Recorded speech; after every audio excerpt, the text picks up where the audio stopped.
آپ ہر جمعے تشریف لاتے ہیں، آپ اسی نیت سے آتے ہیں کہ ہم جمعہ پڑھیں گے، آپ تھوڑی سی نیت یہ کر لیں کہ ہم دین بھی سیکھیں گے، دین کی بات سیکھیں گے، اس کو سمجھیں گے، اس پر عمل کریں گے، اور گھر میں جا کر اپنے دوستوں میں، گھر والوں میں وہ بات جو سیکھی وہ پہنچائیں گے۔ تو اب ہر جمعے سمجھو علم حاصل کرنے کے لیے آ رہے ہیں، اور جتنے بھی فضائل ہیں یہ آپ کے ساتھ بھی ہے، صرف نیت کے اوپر۔ اب یہ نیت کر لیں گے، ایک دفعہ کر لیں، جب بھی آئیں گے ہم علم سیکھنے کی نیت سے آئیں گے تو انشاءاللہ ثواب ملتا رہے گا۔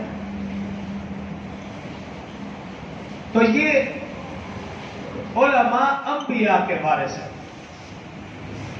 اور جو انبیاء کے وارث ہے، ایک میرا اور آپ کا وارث، ہمارا بچہ، ہماری بچی، ہماری اولاد تو ہمارے وارث ہیں، وہ اچھا کرے یا برا کرے ہم برداشت کرتے ہیں، خندہ پیشانی سے برداشت کرتے ہیں، خوش دلی سے برداشت کرتے ہیں۔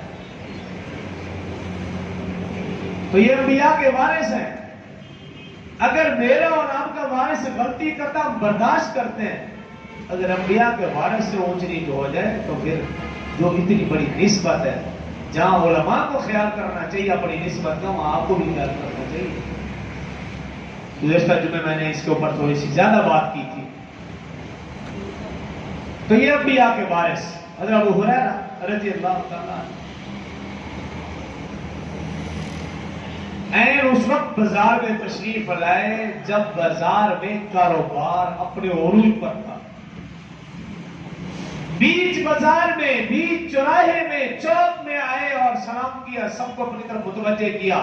جب سب لوگ متوجہ ہو، صحابی رسول تشریف فرما ہے، لگتا ہے کوئی اہم بات ہے، ان کی طرف متوجہ ہوئے۔ جب متوجہ کہا، لوگوں تم دنیا کے کاروبار میں لگے ہو، سنو مسجد نبوی میں رسول اللہ صلی اللہ علیہ وسلم کی میراث تقسیم ہو رہی ہے۔ جب یہ بات کہی، صحابی رسول تھے، تو فوراً لوگ مسجد نبوی کی طرف دوڑے، اور کچھ ہی دیر کے بعد واپس آئے، صحابی رسول وہی تشریف فرما تھے۔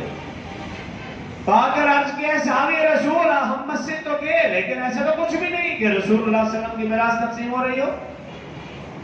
تو صحابی رسول نے پوچھا کہ تم نے کیا دیکھا؟ لوگوں نے عرض کی، ایسا صحابی رسول ہم نے دیکھا کہ کچھ لوگ بیٹھے ہیں، کچھ علم سکھا رہے ہیں، کچھ علم سیکھ رہے ہیں۔ کہا یہی تو رسول اللہ صلی اللہ علیہ وسلم کی میراث ہے۔